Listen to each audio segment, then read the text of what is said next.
Hello everyone, my name is Nathan Holt. I'm a student in CE 300 this semester, the spring of 2016. This class is taught by Dr. Thomas Seeger, who just happens to be the topic of choice for this video reflection. This video will be most impactful for students who have taken the class very recently and are reflecting on what they learned throughout the course. It will be also very impactful for those students who will be taking the course in upcoming semesters and want to get an idea of what they're up against. Let's talk about Dr. Seeger. This guy really has the ability to make other people LMAO. That is,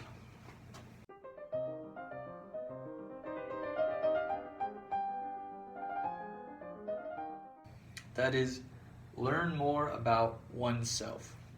You're going to reflect about yourself in this class. How would you behave in certain situations? What kind of teammate are you? What kind of person are you? How do you learn? All that sort of stuff. This is what the class and Dr. Seeger can do for you. The purpose of this video then is to analyze Dr. Seeger and his teaching methods. The goal is to establish what students should expect from Dr. Seeger and what he expects from his students, and then to consider whether that is reasonable or not. First, I'm going to talk about what you should expect from Dr. Seeger. One of the policies that he seems to have is GTFO. That is,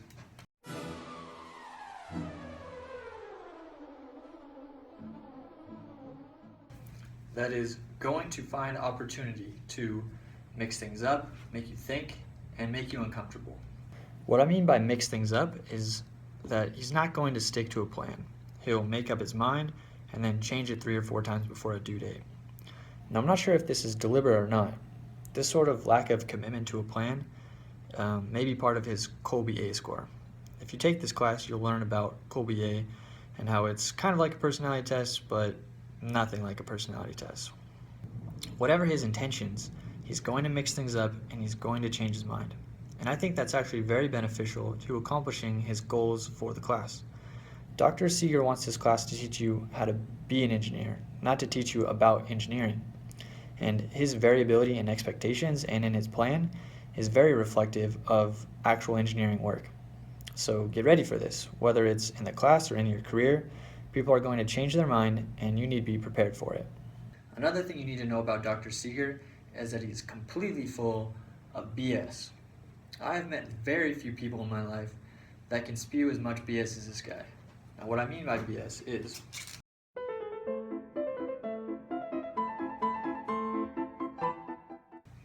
beneficial stories. This class should help you prepare for the ethics and finance questions on the FE and further applications in your career. But if that's all you get from this class, you've wasted a big potential for more learning. Dr. Seeger has a lot of stories from his experiences as an intern, a researcher, a teammate, and an advisor.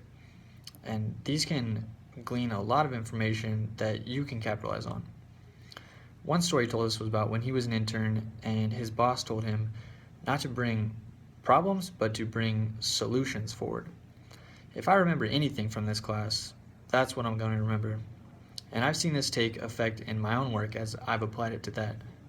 So my advice is listen in on these stories and see how you can be a better intern, a better student, a better friend, anything. There's a lot of applications from stuff you learn in this class. Next on the agenda is what Dr. Seeger is going to expect from you. Now, normally he does not deviate from a BYOB mode. BYOB is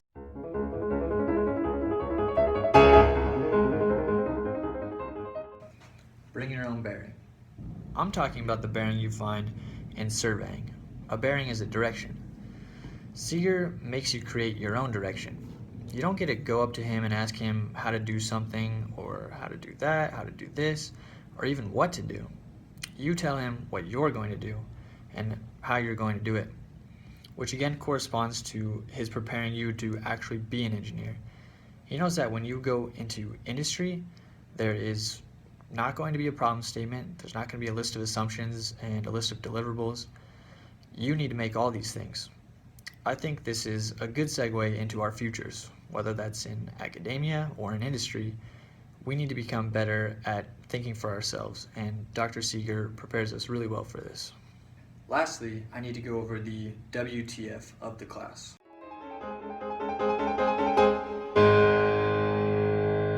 That is where Tom flopped, for me at least.